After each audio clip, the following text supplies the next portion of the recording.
In Fusion, you have the ability to select two edges and create a construction plane that you can now sketch and design features on.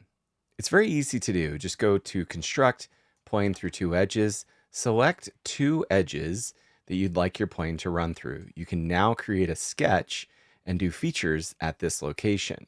The gotcha is that if you try to select any kind of round edge or an edge that it cannot compute, you will not see anything to select or any kind of dynamic highlighting if it's unable to solve it.